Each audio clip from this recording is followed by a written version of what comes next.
Students, CSS की sociology की lecture series में आज जो है हम थ्योरेटिकल पर्सपेक्टिव जो दूसरा पोर्शन है सोशियोलॉजी के सब्जेक्ट का, उसका अगस्त काम्टे जो है सोशियोलॉजिस्ट, उसकी थ्योरीज को हम डिस्कस करेंगे। तो स्टार्ट करते हैं अपने लेक्चर को। सबसे पहले मैं आपको ये बता दूं कि अगस्त काम्टे जो था वो फ्रेंच जो है वो फिलोसोफर और सोशियोलॉजिस्ट था। 1798 को पैदा हुए और 1857 के अंदर उनकी डेथ हुई। तो अक्सर बात इनको जो है वो मॉडर्न सोशियोलॉजी का फादर भी कहा जाता है। He argued that Comte argued that the society needs scientific knowledge to solve the problem। तो कॉम्टे जो है उसका ये कहना है कि सोसाइटी को जो है साइंटिफिक नॉलेज या साइंसी इल्म की ज़रूरत होती है। किसके लिए? टू सॉल्व द प्रॉब्लम्स को सोल्व करने के लिए। He presented the following theory, some of his main theories are presented here under which we will discuss one by one। Please stay with us to learn and understand what actually the theories of Auguste Comte। सबसे हम देखते हैं कि Comte की जो है law of three stages को हम पहले देख लेते हैं, उसके बाद पॉजिटिविज्म को देखेंगे और उसके बाद जो है हम रिलीजन ऑफ ह्यूमैनिटी को देखेंगे। तो शुरू करते हैं law of three stages. Auguste Comte was first person to proclaim law of three stages which later become the cornerstone of his thoughts. Auguste Comte जो है वो पहला सोशियोलॉजिस्ट या साइकोलॉजिस्ट है जिसने लॉ ऑफ थ्री स्टेज की जो theory पेश की। ये जो इसकी लॉ ऑफ थ्री स्टेजेस की थ्योरी है बाद में जो है कॉर्नरस्टोन बनी। इसकी जो थिंकिंग है, उसकी जो थॉट्स है, उसका एक कॉर्नरस्टोन बनी। Comte argued that the human thoughts undergo three stages in its evaluation and development. जैसा कि पिछले लेक्चर में हमने देखा है कि इवोल्यूशनरी पर्सपेक्टिव में हमने कॉम्टे को भी डिस्कस किया था। तो अब यहाँ पे आप समझ रहे होंगे कि कॉम्टे जो है उसका बिलीव है कि ह्यूमन सोसाइटी जो है या ह्यूमन थॉट्स जो है वो तीन स्टेजेस से गुजरी है from its evaluation and development periods की। अपनी इवैल्यूएशन और डेवलपमेंट के दौरान ह्यूमन सोसाइटी जो है from simple beginning to more complex तीन स्टेजेस के अंदर जो है वो गुजरी है। अब इन तीन स्टेजेस को हम डिस्कस करेंगे। पहली है जनाब थियोलॉजिकल स्टेज। थियोलॉजिकल स्टेज जो है वो इब्तदाई स्टेज है। ड्यूरिंग प्रीमिटिव स्टेज के इब्तदाई stage early man believed that all the phenomena of nature are creation of super natural, कि तमाम जो फेनोमेना है कुदरत का, कॉम्टे का ये बिलीव था कि ये सुपर नेचुरल की जो है वो क्रिएशन है। तो जो इब्तदाई प्रिमिटिव लोग जो हैं, इब्तदाई लोग जो हैं और उनके चिल्ड्रन जो हैं, उनको साइंटिफिक कोई नॉलेज नहीं था। तो इनकी जो करेक्टराइजेशन होती थी वो अनसाइंटिफिक आउटलुक पे होती थी। एट दिस स्टेज, इस स्टेज पर social and physical world was produced by God. इस स्टेज पर लोगों का बिलीव था कि सोशल और फिजिकल वर्ल्ड जो है वो खुदा की पैदावार है, which is produced by God.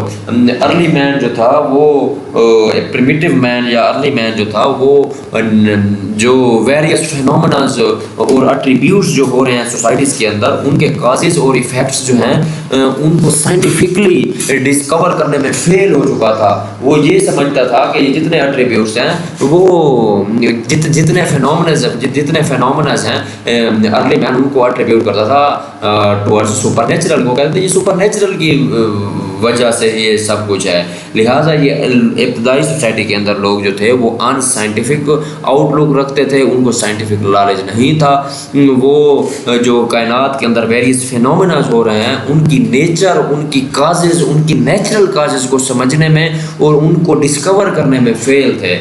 Example जो है वो परमिटिव मैन सा God is everywhere in nature, ये इसके एग्जाम्पल लिखे है। थियोलॉजिकल स्टेज ऑफ थिंकिंग जो है उसको हमने तीन सब स्टेजेस में अंदर, थियोलॉजिकल स्टेज ऑफ थिंकिंग को कॉम्टे ने तीन सब स्टेजेस के अंदर डिवाइड किया है जो कि मंदरजा ज़ैल हैं। फैटिशिज्म, ठीक है। तो फैटिशिज्म जो है वो कहते हैं कि किसी बेजान चीज़ को या किसी चीज़ को बगैर देखे हुए यकीन कर लेना। It was primary stage of theological stage. Fetishism जो है वो थियोलॉजिकल स्टेज की प्राइमरी स्टेज है। एट दिस स्टेज यानी इब्तदाई स्टेज है। At this stage people believe that there is a living spirit in non living object, के लोग जो थे वो ये सोचते थे कि मुर्दा चीज़ों के अंदर जिंदा चीज़ें पाई जाती हैं। मिसाल के तौर पर वो समझते थे कि लकड़ी के अंदर कोई जिंदा चीज़ है। This was otherwise known as animism. तो इस स्टेज के अंदर लोग बिलीव करते थे कि नॉन लिविंग ऑब्जेक्ट के अंदर लिविंग चीज़ें मौजूद हैं। अगर जो ये नहीं मान रहा तो वो नॉन एज एनिमिज्म, उनको दुश्मन समझते थे। पीपल वर्शिप्स, लोग इबादत करते हैं इनएनिमेट ऑब्जेक्ट, लोग जो हैं बेजान चीज़ों की या बेजान ऑब्जेक्ट की इबादत करते थे, उनको वर्शिप करते थे, उनकी वर्शिप करते थे। मिसाल के तौर पर ट्री हो गए, दरख्त हो गए, लकड़ी के टुकड़े हो गए, पत्थर वगैरह वगैरह। एंथ्रोमोफॉर्मिज्म एट दिस सर्टेन स्टेज, इस मखसूस स्टेज के अंदर मैं आदमी जो है उसने ये सोचना शुरू किया कि how it is possible that the non living objects contain living objects, के इंसान ने जो है वो सोचना शुरू किया कि भाई बेजान चीज़ों के अंदर जानदार चीज़ें जो हैं वो कैसे एग्जिस्ट करती हैं या सर्वाइव कर रही हैं, या उनकी एग्जिस्टेंस है या उनका वजूद है। तो इस स्टेज के अंदर लोग जो हैं वो शकूक व शुबात में मुब्तला हुए कि ये कैसे मुमकिन है। पॉलीथिज़म जो है वो इब्तदाई स्टेजेस, थियोलॉजिकल स्टेज की जो पॉलीथिज़म स्टेज है उसके अंदर इब्तदाई लोगों के बिलीव था कि कायनात का एक खुदा नहीं है बल्कि बहुत से खुदा हैं जिनका एक अपना जो है scope of area of function, area of work या एरिया ऑफ कंट्रोल है या फिर एरिया ऑफ एक्शन है, उसके अंदर वो जो है अपने ड्यूटीज़ को सरंजाम देते हैं, स्पेसिफिक फंक्शंस को, और मुख्तलिफ चीज़ों को मुख्तलिफ गॉड जो है वो कंट्रोल करते हैं। मिसाल के तौर पर god of water, air, rain and fire etc। उसके बाद है मोनोथिज़म जो है वो उसके at this stage people started to believe on monotheism जो है उसके अंदर लोगों ने एक खुदा पर यकीन करना शुरू किया। तो उनका ये मानना था कि खुदा ही जो है वो कायनात की हर चीज़ को कंट्रोल कर रहा है। मोनोथिज़म स्टेज जो है वो बेसिकली सिंप्लीफिकेशन है फ्रॉम पॉलीथिज़म टू मोनोथिज़म। ये स्टेज जो है सिंप्लीफिकेशन है कसरत खुदाओं पर यकीन रखने से एक खुदा को मानने की जो कन्वर्जन है वो मोनोथिज़म स्टेज कहलाती है। दूसरी स्टेज है जी मेटाफिजिकल स्टेज जो है अराउंड 1300 AD में शुरू हुई और ये मुख्तसर अरसा ठहरी है। मुख्तसर अरसा जो है इसका ड्यूरेशन था, तकरीबन सन 1800 AD तक जो है उसने सर्वाइव किया है। तो ये एक रफली एस्टिमेशन है। This stage is extension of theological stage, ये स्टेज जो है थियोलॉजिकल स्टेज की एक्सटेंशन है यानी उसका फैलाव। During this stage reason and rationality was going, इस स्टेज के अंदर यानी पहली स्टेज के अंदर तो इंसान को किसी चीज़ का पता ही नहीं था, उसको साइंटिफिक आउटलुक नहीं समझता, वो हर चीज़ को सुपर नेचुरल की जो है हर चीज़ को वो सुपर नेचुरल के साथ अट्रीब्यूट करते थे।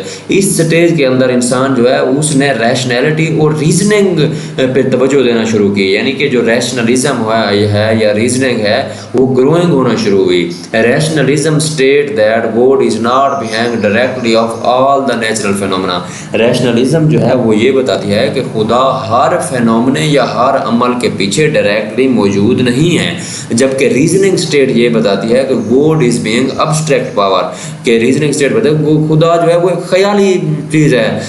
Under metaphysical stage of thinking के अंदर ये बिलीव किया जाता है कि अब्स्ट्रैक्ट पावर जो है वो गाइड करती है और डायरेक्ट करती है और डिटरमाइन करती है किस चीज़ को, इवेंट ऑफ वर्ल्ड को। मेटाफिजिकल स्टेज के अंदर लोगों का ये बिलीव था कि एक अब्स्ट्रैक्ट पावर है जो कि गाइड और डिटरमाइन करती है वर्ल्ड के इवेंट को। This thinking discarded the believe on concrete God, तो ये थिंकिंग जो है उसने खुदा पर पुख्ता यकीन को डिस्कार्ड किया। Law remain under control of state, कानून जो है वो स्टेट के कंट्रोल में रहे।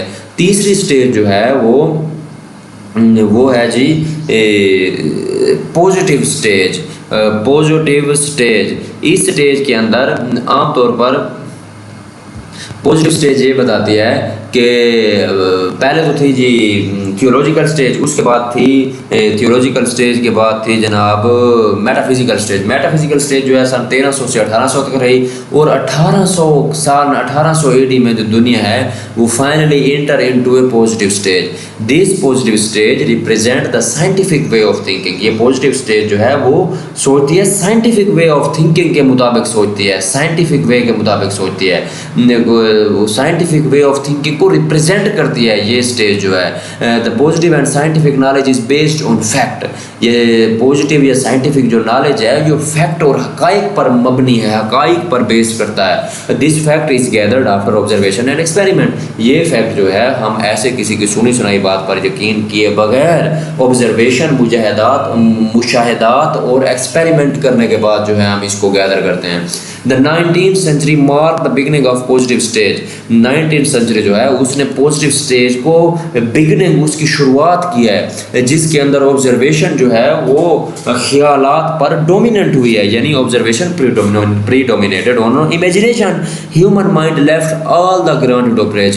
इंसानी दिमाग जो है उसने तमाम ग्रांटेड अप्रोचेज जो हैं, मिसाल के तौर पर जैसे लकड़ी का खुदा, पानी का खुदा, रेत का खुदा, दरख्तों का खुदा, ये जो गिफ्टेड चीज़ें थी उनको अपना उन बेसिस ऑफ इमेजिनेशन उन तमाम को जो है वो छोड़ दिया इंसान ने। और the concept of God totally vanished from human mind, के ह्यूमन का माइंड जो है being phenomena of world vanish हो गया, इंसान ने ख़त्म कर दिया। Human mind started, human mind जो है उसने जो फेनोमेनास और इवेंट्स ऑफ वर्ल्ड हैं उसकी काजेज और उसके इफ़ेक्ट्स को जो है फाइंड आउट करना शुरू कर दिया। द साइंटिफिक थिंकिंग जो है वो टोटली बेस है रैशनल पर, और जो है not believe on any super natural. Scientific thinking जो है वो खुदा पर यकीन रखती है और किसी भी सुपर नेचुरल पर बिलीव नहीं करती।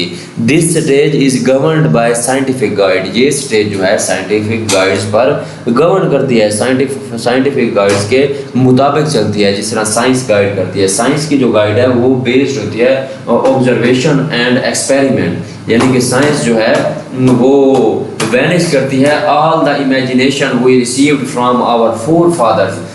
Scientific stage totally depends on scientific outlook which based on observation and experiments of different phenomena of world, and scientific stage find out all the solution of the specific problems on the basis of experiments and observation. That was the positive or scientific stage. Now we are going to move on next topic. Before we moving the next topic, we will discuss the criticism on law of three stages. The critics of Comte suggested some of the drawbacks of theological stage of theory. They said that the concept of rational does not have universal meaning. What is rational in one society which that may not be in other societies? वो कहते हैं कि जो rationalism का जो meaning है किसी एक सोसाइटी में और होगा, दूसरी में और हो सकता है। जो बोगरदास है, according to Bogardus said that the Comte failed to postulate fourth mode of thinking, कि कॉम्टे जो है वो फोर्थ मूड ऑफ थिंकिंग को पोस्टोल्यूट करने में फेल हुआ है, which is the socialize thinking. Thomas Scheff जो है वो कहते हैं लॉ ऑफ थ्री स्टेजेस जो है वो टेस्ट को फैक्ट नहीं करती। वन जो है वो कहता है कि इसकी जो फाउंडेशन है प्योरली नेगेटिव है, डिस्ट्रक्टिव है, पावरलेस है टूवर्ड्स कंस्ट्रक्शन, कि इसको कंस्ट्रक्शन के अंदर ये पावरलेस है। Now we are moving to second theory which is that's the theory of positivism. Study of society that specifically on scientific evidence, कि किसी भी सोसाइटी की वो स्टडी जो मखसूस तौर पर साइंटिफिक एविडेंस पर मुश्तमिल हो, मिसाल के तौर पर ऑब्जर्वेशन, एक्सपेरिमेंट एंड स्टैटिस्टिक्स, इसको जी हम कहते हैं positivism. The positivism this positive stage represent, इसको मैं कर देता हूँ डिलीट, अब जो है वो सही है। The positive stage represent the scientific way of thinking. Positive stage जो है साइंटिफिक वे ऑफ थिंकिंग को रिप्रेजेंट करती है। The positive and scientific knowledge is based on fact. Positive और साइंटिफिक नॉलेज जो है वो फैक्ट पर बेस करता है। फैक्ट जो है इकट्ठा कैसे होता है, ऑब्जर्वेशन और एक्सपेरिमेंट से। 19th सेंचुरी जो है उसने बिगिनिंग की है किस चीज़ की, पॉजिटिव स्टेज की।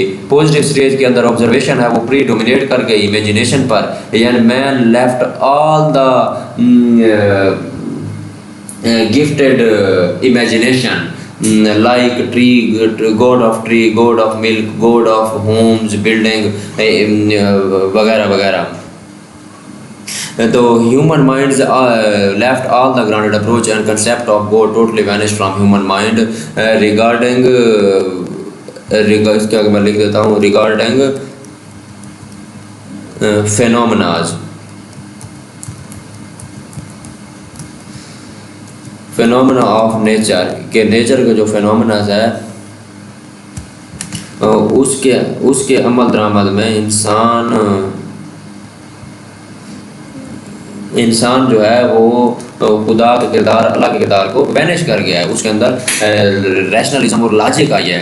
Human mind started to find the causes and effects of human mind जो है उसने इवेंट्स जो होते हैं कायनात के अंदर उसके इफेक्ट्स और काजेज को फाइंड आउट करने के लिए सर्च शुरू किया था। Scientific thinking is totally rational based and not believe in supernatural. ये भी सिंपल है, मैं डिस्कस कर। This stage is govern by scientific guide. ये स्टेज जो है वो इसको कौन गवर्न करता है? इस स्टेज को गवर्न करता है साइंटिफिक गाइड। साइंटिफिक गाइड जो है उसको गवर्न करती है। साइंटिफिक गाइड किस पर मुश्तमिल है? Based on observation and experiment and statistics. अब अगला जो है वो है रिलीजन ऑफ ह्यूमैनिटी।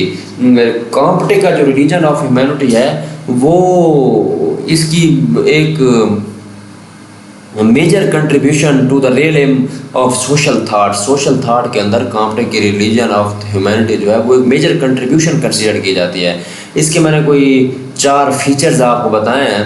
तो कॉम्पटे का जो रिलीजन है वो है religion without God. It is based on mortality. ये